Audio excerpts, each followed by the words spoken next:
Have you ever gone to sleep feeling completely motivated?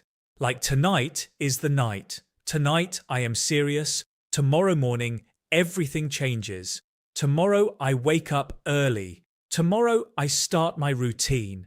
Tomorrow I become the person I have always wanted to be. And then the alarm goes off. And that motivated, disciplined, ready for everything person from last night completely disappears. Like she packed her bags quietly while you were sleeping and left without saying goodbye. And in her place is someone who just wants 5 more minutes and then 5 more. And somehow 30 minutes pass and you are standing in the kitchen holding your phone, not sure why you walked there or what you were supposed to do next. If that has ever happened to you, and I think it has happened to almost every single person alive, then stay with me today. Because what I am about to share with you is not another perfect morning routine that makes you feel bad about yourself before breakfast.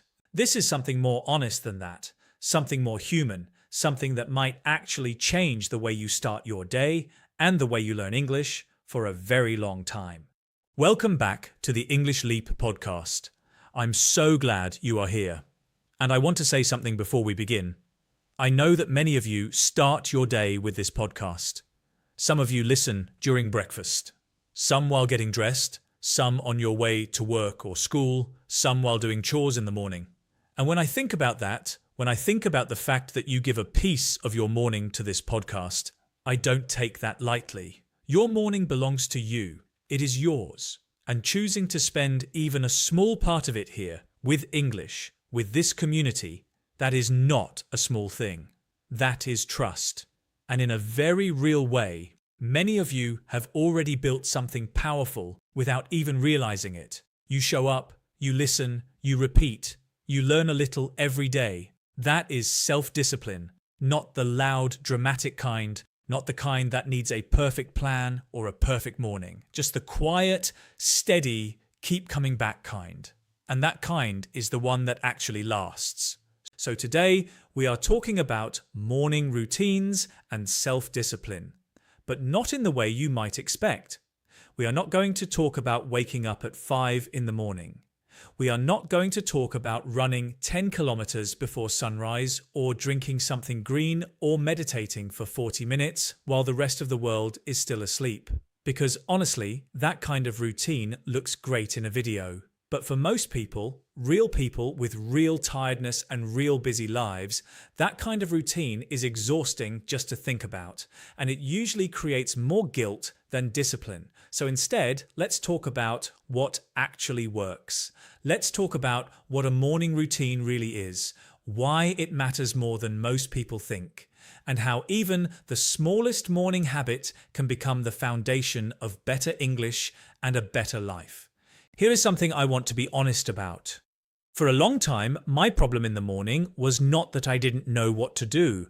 That is actually the most painful kind of problem to have. Because when you don't know something, you can learn it. But when you already know what would help you and you still don't do it, that is a different kind of pain. I knew that starting the morning with something useful would make the whole day feel better. I knew that practicing English early, before the day got loud and busy, made it easier to use English later. I knew that starting calmly was always better than starting in a panic. I had the knowledge, at night especially. At night, I was practically a life coach. I would sit with my notebook and write the most beautiful morning plan. Wake up early, make the bed, drink water, stretch, read something, practice English for 20 minutes, journal 3 things I was grateful for, plan the day with intention, become a calmer, wiser, more disciplined version of myself by 8 o'clock in the morning. And the plan always looked so good, so clean, so possible. And then morning would come, and I would look at that list, and I would think, who wrote this, and why was she so confident? Because Night Me is incredibly brave. Night Me signs up for things. Night Me believes in transformation. Night Me says, tomorrow we change everything. And Morning Me says, can we start with opening both eyes? Which honestly is a fair place to start. But here is the part that I think a lot of people feel but don't say out loud. When you make a plan and you don't follow it, you don't just feel tired. You feel disappointed in yourself. And that disappointment doesn't wait politely until you are ready for it. It arrives early, before coffee, before breakfast, before the day has even had a chance to begin.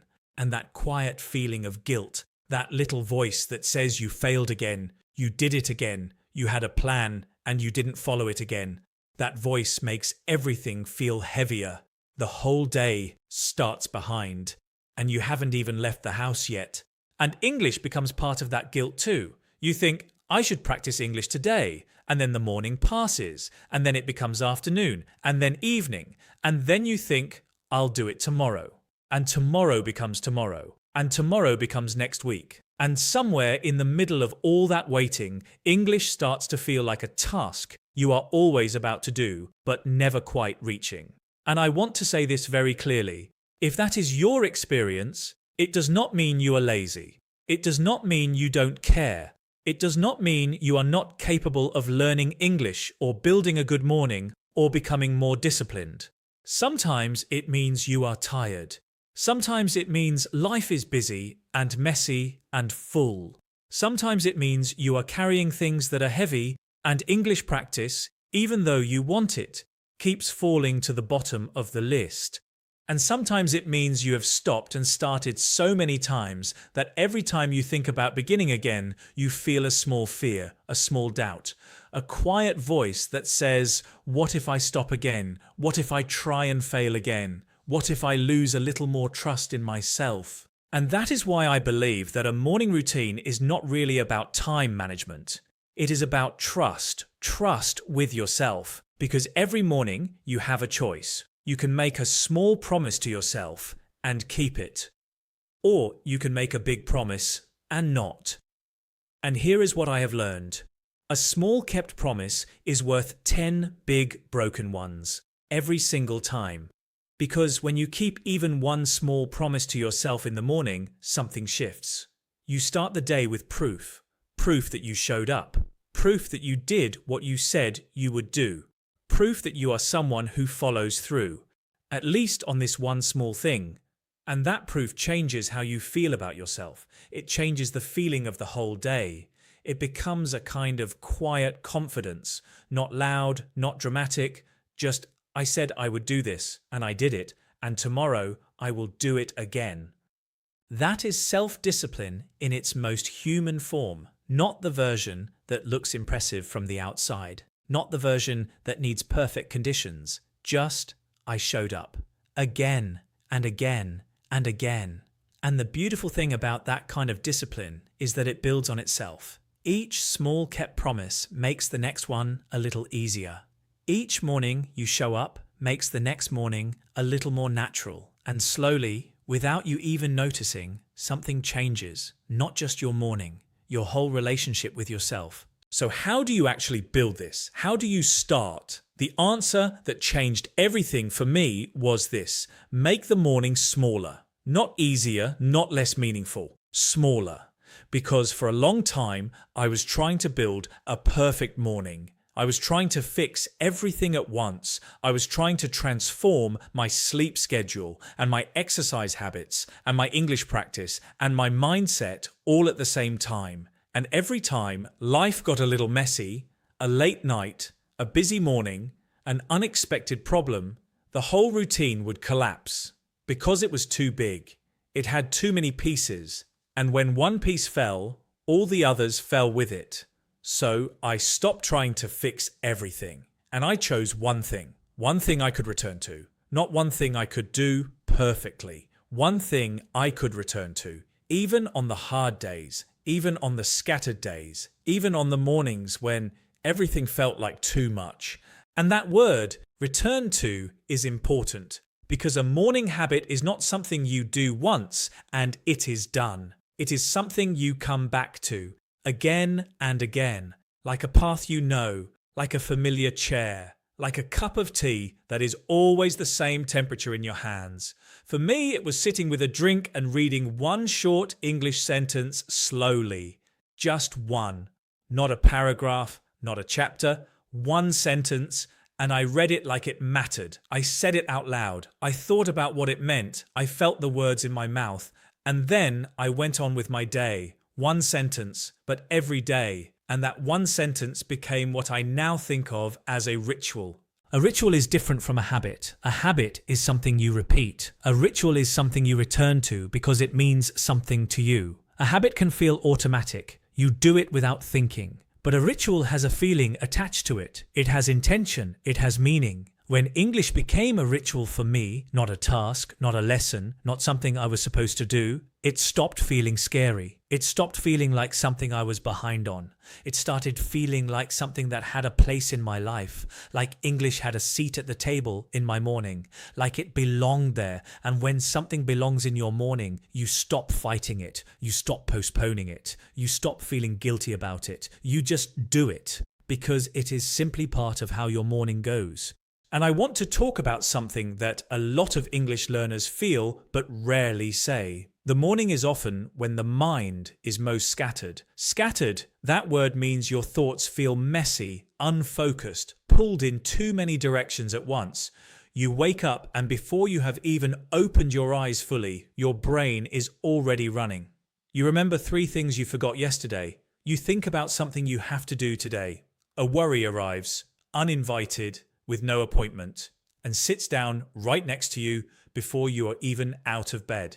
And when your mind is scattered like that, everything feels harder. English feels harder. Focusing feels harder. Even reading one simple sentence can feel like work when your mind is already in 10 different places. And this is exactly why the morning routine matters so much. Not because it makes you productive, not because it impresses anyone, but because it gives your mind a place to land. It gives your thoughts a chair. It creates one simple rhythm in a morning that might otherwise feel like chaos. And once your mind has a place to land, once you have done your one small thing, your one ritual, English can enter more easily. Instead of chasing you through a loud and busy day, it meets you quietly in the morning before everything else begins. And here is something I really want you to hear. The routine does not have to be impressive. It does not have to be long. It does not have to look like anyone else's routine. Maybe your morning ritual is listening to one English conversation while you make tea. Maybe it is repeating 5 sentences out loud before you leave the house. Maybe it is writing 3 words you learned yesterday while you eat breakfast. Maybe it is just listening to this podcast, exactly what you are doing right now. That is enough. That is genuinely, truly enough. Because doable is powerful. A small thing you actually do is worth 1,000 big things you only plan. And when you choose something doable, something small enough to survive a bad morning, a busy morning, a tired morning, you stop waiting for the perfect conditions. You stop saying, I'll start when things calm down, because things don't always calm down. Life stays busy. Mornings stay imperfect. But your one small ritual, your one sentence, your 5 minutes, your one conversation, that can happen anyway. And that consistency, that quiet showing up day after day, is what builds something real. In English, we call this to cultivate. To cultivate something means to grow or develop it slowly, with care and patience. You cultivate a plant by giving it a little water every day. Not a lot all at once, but a little consistently over time. And English is the same. You cultivate English, you cultivate speaking confidence, you cultivate discipline. You don't attack it. You don't shout at it to grow faster. You don't give it everything you have for one intense week and then nothing for a month. You give it a little, every morning, with care. And slowly, sometimes so slowly you can't even see it happening. Something grows. Roots form. A foundation builds. And one day you open your mouth and an English sentence comes out naturally, without searching, without panic, without that feeling of the word running away just when you needed it most. And you think, when did that happen? How did that get easier? And the answer is morning by morning, sentence by sentence, one small ritual at a time. This consistency also becomes something I think of as an anchor. An anchor is something that keeps you steady, something that holds you in place when the waves get big. When life gets overwhelming, when work is stressful, when your schedule gets disrupted, When you feel tired or unmotivated or like you have lost all momentum, your morning ritual is the anchor. It is the one thing that stays. It is the one thing you can always return to. And knowing it is there, knowing that no matter how the day goes, your morning still has this one steady thing that is more powerful than most people realize. It changes the feeling of the whole day. It gives you something to hold on to. And I want to speak directly to anyone who has stopped, anyone who built a routine and then lost it, anyone who practiced English for a while and then stopped and now feels too embarrassed or too discouraged to begin again. I want you to know, coming back is part of the journey. Real discipline is not never losing your rhythm. Real discipline is learning how to return without punishing yourself for leaving. The return matters. Every time you come back, after a week of not practicing, after a month, after longer, you are not starting over. You are continuing. You are proving to yourself that this matters enough to return to. And that proof is valuable. That proof is building something in you that goes beyond English. It is building the kind of person who does not give up on themselves, who falls out of rhythm and comes back, who loses the habit and finds it again, who keeps the promise, maybe not every single day, but enough to keep growing, enough to keep the roots alive. And something interesting happens in your brain when you do this. Your brain begins to rewire.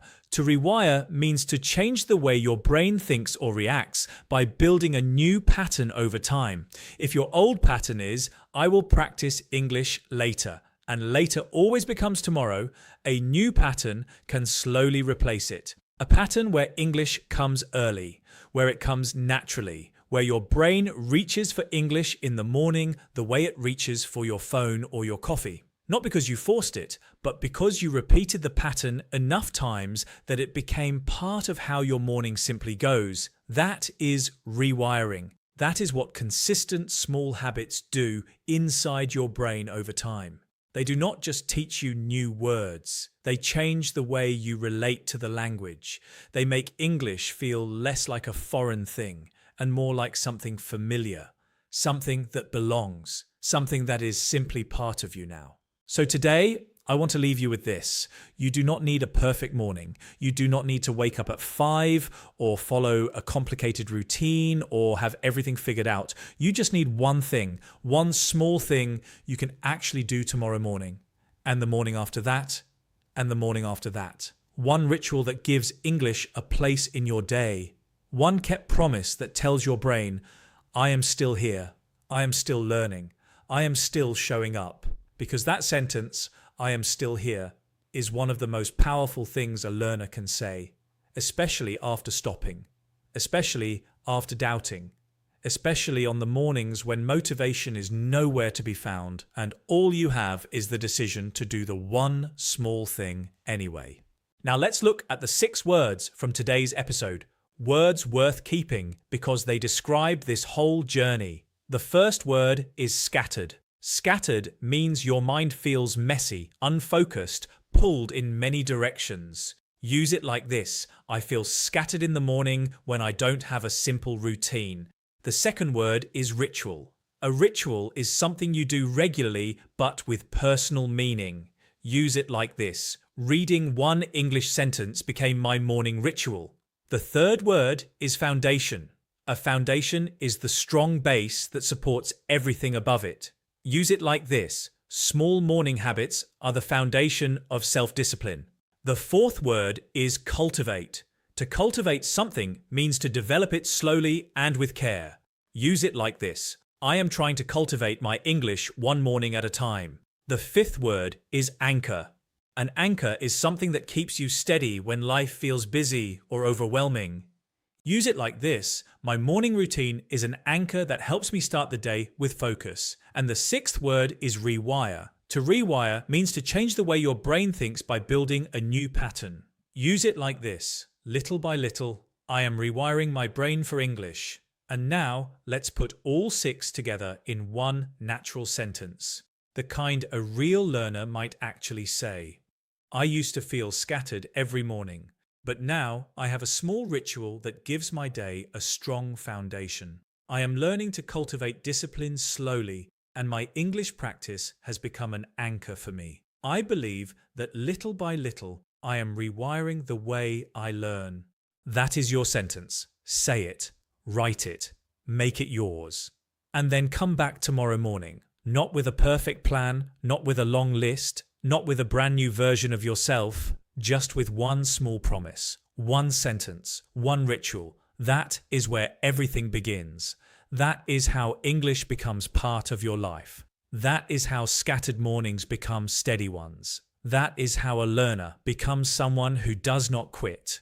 Take care of your English, take care of your mornings, and most importantly, take care of your heart. I'll see you in the next episode.